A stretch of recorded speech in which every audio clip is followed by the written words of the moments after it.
ஒரு குடும்பம்னு இருக்கும்போது இப்போ எப்படின்னு சொல்கிறதுக்கு இல்லை, ஜாயின்ட் ஃபேமிலி தான் ஜாஸ்தி. நம்ம சிஸ்டமே அப்படி தான். பெரியவங்க இருப்பாங்க, அதாவது பெரியவங்ககிட்ட வந்து அனுபவம் இருக்கும், அடுத்த ஜெனரேஷன்கிட்ட படிப்பு இருக்கும். அதாவது அவங்களுடைய அதிகம் படிச்சிருப்பாங்க, அவங்க அனுபவத்தினால சில சொல்லலாம். ஒரு எக்கனாமிக்கு எக்கனாமிக்ஸ் பற்றி எழுதுறவர், அவர் வந்து ஒரு தடவை எழுதியிருந்தார்.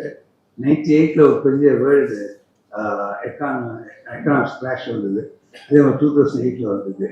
அப்போ அமெரிக்காவில் 2 பெரிய பேங்க்கு கிராஷ் ஆச்சு, திவார் ஆயிடுச்சு. ஆனால் இந்தியா சமாளிச்சது 2 சமயத்தையும்.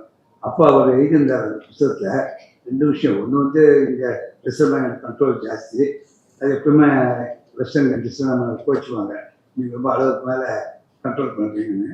2வது வந்து ஒரு ஃபேமிலின்னா, ஒரு உதாரணம் சொல்கிறேன். அந்த காலத்தில் ஒரு சைக்கிள் விலை 250 ரூபா, 5000 ரூபா நினைக்கிறேன். அப்போது ஒரு குடும்ப தலைவர்னு வச்சுங்க, அவர் சைக்கிள் வாங்கணும்னு ஆசைப்படுறாருன்னா, பேரன் அவருக்கு என்ன வயசு இருந்தாலும் அப்பா கிட்ட சைக்கிள் வாங்கலாம்னு சொல்லுவார்.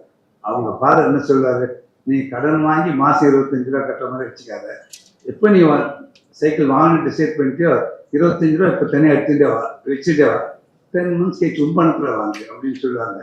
அதனால இந்த மாதிரி சிஸ்டமெல்லாம் இங்கே இருக்கிறதுனால தான் வந்து இந்தியா அந்த சமயத்தில் எக்கனாமிக் கிரைஸ் அவ்வளோ பெரிய பாதிப்பு இந்தியா தப்பிச்சுது, 2 தடவை தப்பிச்சுன்னு.